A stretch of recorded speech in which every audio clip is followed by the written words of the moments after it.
nyuma y'akanyamuneza kadasanzwe M23 ikoze ibintu biteye ubwoba cyane ku ruhando rw'isi mpuzamahanga.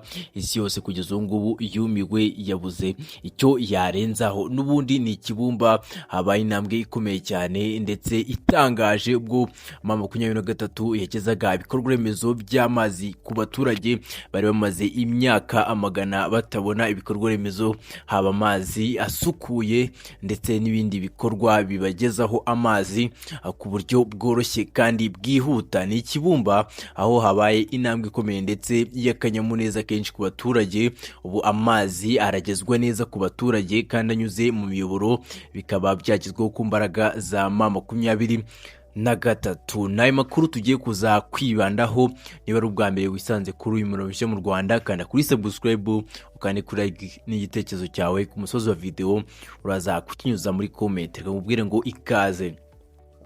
Amakuru tubageza aka kanya nuko Colonel Nanga Bertrand Bisimwa ndetse umuyobozi wa guverineri rero wa Kivu y'Amajyaruguru Bahati Musanga Erasto n'abaturage, nyuma y'amashusho mumaze kubona mu byishimo bidasanzwe, bari mu bikorwa byaranzwe n'indirimbo, inseko n'amarangamutima menshi.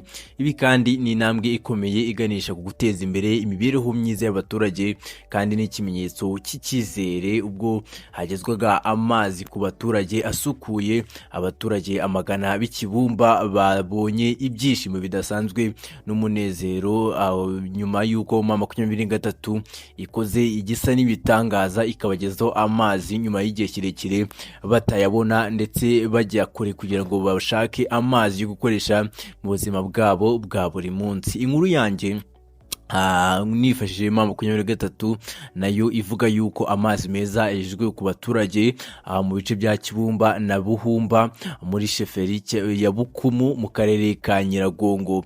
N'amateka akomeye. Ubu ngubu amazi aratemba ava muri robine muri duce maze kukubwira twari dufite amasoko y'amazi. Uyu munsi AFC M23 yatashye ku mugaragaro umushinga wo kugeza amazi meza ku baturage mu byishimo byinshi by'abaturage. Uyu mushinga ugizwe n'ibikurikira: haba kuvoma amazi aturuka mu gace ka Jomba muri Rucuru, kuyazamura akoreshejwe pompe cyangwa se pompe zohereza amazi mu bice bigiye bitandukanye by'abaturage, akaba nayo ari igikoresho kigizwe mu mushinga wo kugeza amazi ku baturage. Hari kandi imiyoboro ireshya na kilometero 39, bivuze ko M23 yubatse imiyoboro y'amazi iva hanga ikagera Rucuru irenga ibirometero 39, ibirometero bitari bike cyane. Hari kandi ububiko bw'amazi, ubwo ni ibigega cyangwa se amatanke, ari no kuyageza ku baturage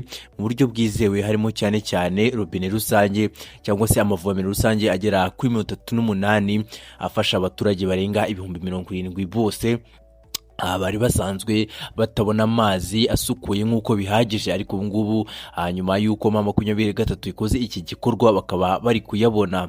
Abaturage bavuga ko bashimira leta ya M23 ku byo imaze kubagezaho ndetse n'ibyo iri kubakorera batajyaga bizera. M23 nayo ikashima ubuyobozi bw'intara ndetse igashima na kompanyi ya Virunga Energy. M23 yasoje ivuga ko ishima ituze no kurinda abaturage no guteza imbere igihugu. Akaba ari byo rero M23 ikomeje gushyira imbere, igeza ku baturage ibintu bibashyira mu mudendezo wuzuye.